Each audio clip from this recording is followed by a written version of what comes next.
भारत हा कृषीप्रधान देश आहे.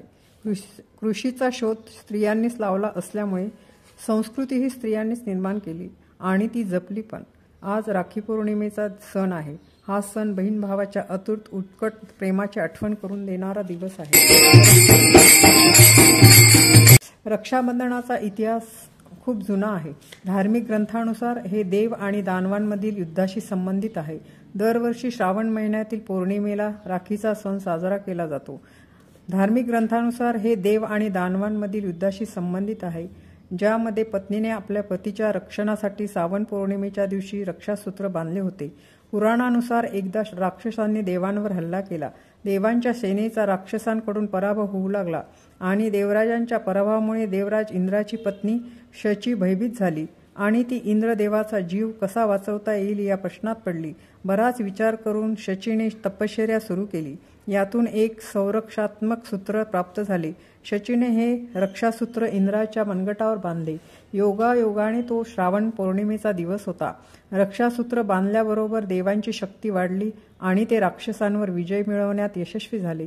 तेव्हापासून युद्धातील विजयासाठी पत्नींनी पतीच्या मनगटावर रक्षासूत्र बांधण्यास सुरुवात केली असे म्हणतात. पण द्वापार युगात जेव्हा भगवान श्रीकृष्णाने शिशुपालाला मारण्यासाठी सुदर्शन चक्राने आक्रमण केले, तेव्हा शिशुपालाचा वध केल्यावर ते चक्र पुन्हा श्रीकृष्णाच्या बोटात आले.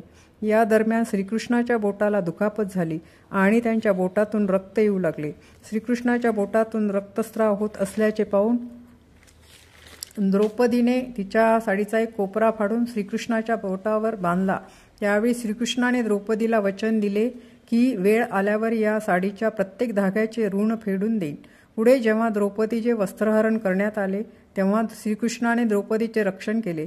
असे म्हणतात की श्रीकृष्णाच्या बोटावर द्रौपदीने साडीचा तुकडा बांधला तो दिवस श्रावण महिन्याच्या पौर्णिमेचा होता.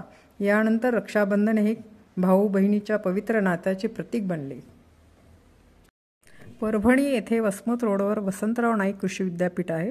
त्या विद्यापीठासमोर परभणीच्या आसपास जी खेडी आहेत तेथील शेतकरी आपल्या शेतातील भाजीपाला, फळे, धान्य, डाळी असं घेऊन सकाळीच बसलेले असतात.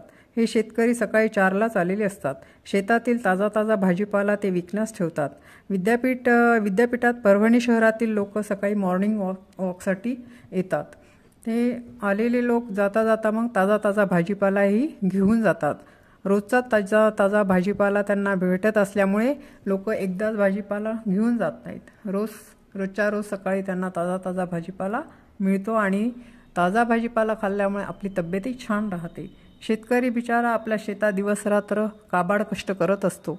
ऊन, वारा, पाऊस, काटे कुपाटे त्याला काही कशाची तमा न बाळगता तो रात्रंदिवस आपल्या शेतात राबत असतो आणि आपल्यासारख्या लोकांसाठी तो धनधान्य आणि भाजीपाला, फळे पिकवत असतो. दिवसरात्र शेतामध्ये काबाड कष्ट करणाऱ्या शेतकऱ्यांची कृतज्ञता म्हणून त्यांच्याबद्दल कृतज्ञता म्हणून आम्ही ज्ञानेश्वरी ग्रुपतर्फे ह्या सगळ्या शेतकऱ्यांना आम्ही राख्या बांधल्या.